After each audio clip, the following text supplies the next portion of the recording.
Salut, c'est Trado, content de vous retrouver pour la mise à jour de l'indice parisien. Merci pour le succès que vous avez réservé à la vidéo action que j'ai publiée. On est à presque 2000 vues en même pas 2 jours, en 24 heures. Ça me fait plaisir et ça montre l'intérêt que vous avez pour ce genre d'exercice. Donc n'hésitez pas à intervenir pour me demander des actions que j'analyserai lors de la prochaine vidéo. Du moins, j'analyserai les plus demandées.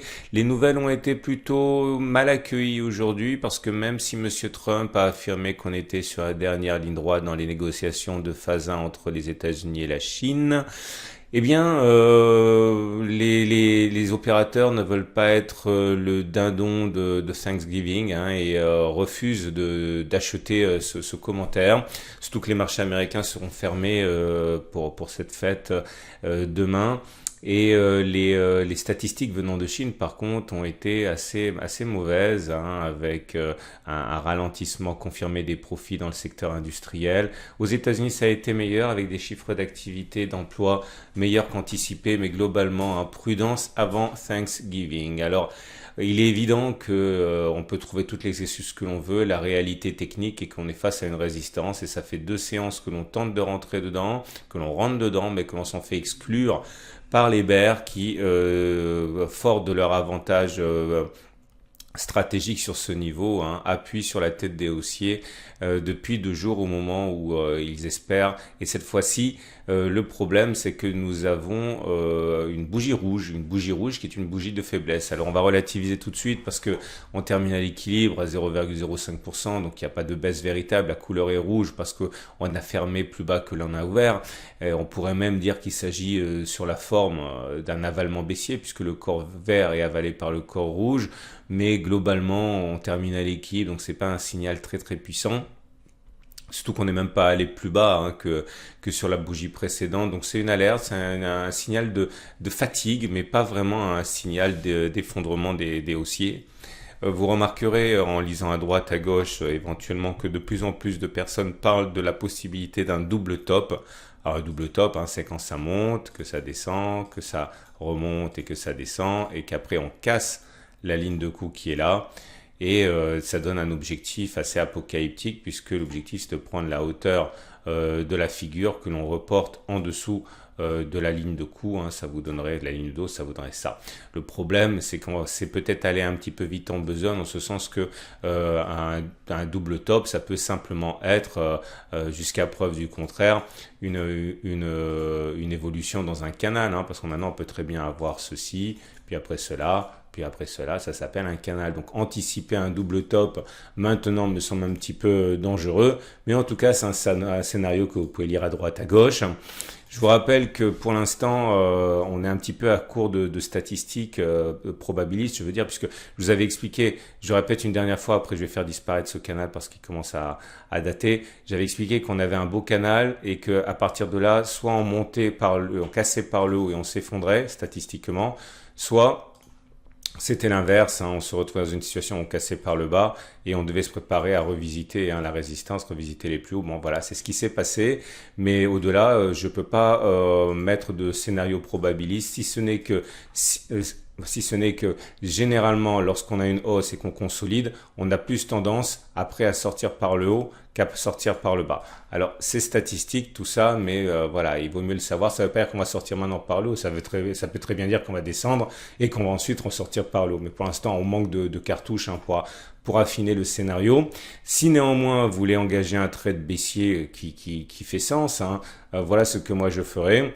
Je mettrai un stop bien au-dessus de la résistance journalière au cas où on aurait une poussée d'orgueil, voilà, genre 0,9%, viser au moins 0,9%, ça veut dire aller chercher le support journalier, voire même le bas du support journalier. Donc on a un ratio gain-risque assez intéressant, bien supérieur à 1. Ça, ceux qui sont gourmands peuvent essayer de faire ça. Ceux qui sont haussiers maintenant doivent attendre sans doute que l'on revienne sur le support journalier si on y va. C'est-à-dire que si on vient sur le support journalier, mettre un stop en dessous de la zone, genre 0,1 ou pardon, moins 1, et viser un retour sur les plus hauts, on aura un ratio gain-risque assez intéressant. Mais là, pour l'instant, ça me gêne d'acheter sur les niveaux actuels puisqu'on est au pied d'une résistance et que il faudrait mettre le support quand même, le stop loss bien plus bas. Au-delà, je vous invite à regarder les indicateurs techniques, à commencer par la moyenne mobile à 20 jours, qui est toujours ascendante, donc la tendance haussière n'est absolument pas remise en cause. La moyenne mobile à 7 jours s'aplatit, c'est un peu dommage, mais il faut suivre maintenant le balai M7 M20. Donc on a deux solutions. Soit la M7 repart vers le haut, et là on a un non-croisement haussier et c'est très positif. Soit la M7 casse la M20 et on a croisement baissier faible qui implique généralement des effets baissiers moins importants que le croisement baissier fort. Bon, c'est un peu compliqué, j'y reviendrai un petit peu plus tard. Je vous rappelle que tout ça, ça fait partie des 1200 pages de théorie et des 600 minutes de vidéo avec les exercices corrigés que vous pourrez retrouver dans le pack Tout Trado si vous voulez en savoir davantage et en anticipation de ce que j'expliquerai par la suite. Et vous avez également les bandes de Bollinger la bande Bollinger supérieure et la Bollinger inférieure qui convergent, réduction de la volatilité. La bande de Bollinger inférieure descend un petit peu, donc plus elle a une pente qui est forte, plus elle risque de poser problème à passer, hein. Ça, il faut le savoir également, on va pas se le cacher. Et de l'autre côté, vous avez les indicateurs techniques. Les indicateurs techniques qui sont plutôt... Il y a une bonne nouvelle. La bonne nouvelle, c'est que vous avez... Alors attendez, je m'en sors pas. Voilà. La bonne nouvelle, c'est que le stochastique croit son signal à la hausse. Alors, ce qui est bien, c'est que c'est généralement, tout commence par un croisement de stochastique à la hausse, hein. Malheureusement, tous les croisements de stochastique à la hausse ne sont pas suivis d'effet. Il y a beaucoup de faux signaux, c'est normal, c'est un indicateur technique très rapide et qui délivre des signaux avant-coureurs, mais aussi souvent des faux signaux. Pour l'instant, le signal n'est pas relayé par l'autre indicateur technique rapide qu'est le CCI qui reste qui reste en dessous de sa zone de surachat, ni par le MACD0 qui reste en dessous de son signal. Dans un contexte où les indicateurs techniques lents sont mitigés avec un RSI au-dessus de 50, un momentum au-dessus de 0, mais un MACD au-dessus de son signal. Bref, là pour l'instant, vous pouvez pas vous appuyer sur une dynamique forte, hein. Les opérateurs se cherchent, c'est une évidence. Si vous voulez passer par l'Ishimoku, eh bien finalement vous arriverez aux mêmes conclusions, en ce sens que la tendance est haussière. On en a beaucoup parlé, on a beaucoup attendu, on a eu une explosion haussière une fois que ça a été confirmé avec le nuage qui est ascendant.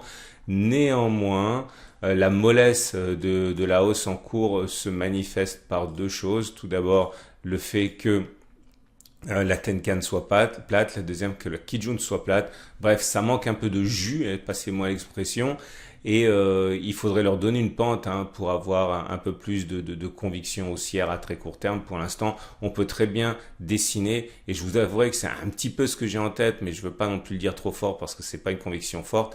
L'idée, hein, d'avoir une sorte je l'ai dit, hein, de latéralisation à plat qui durera le temps qu'elle durera, mais ça sera assez classique, on va dire, avec à terme éventuellement une sortie par le haut au niveau statistique, mais c'est bien trop tôt pour en parler maintenant. Voilà, j'espère que j'ai rien oublié. Je vous souhaite une excellente journée et je vous dis à demain pour la mise à jour.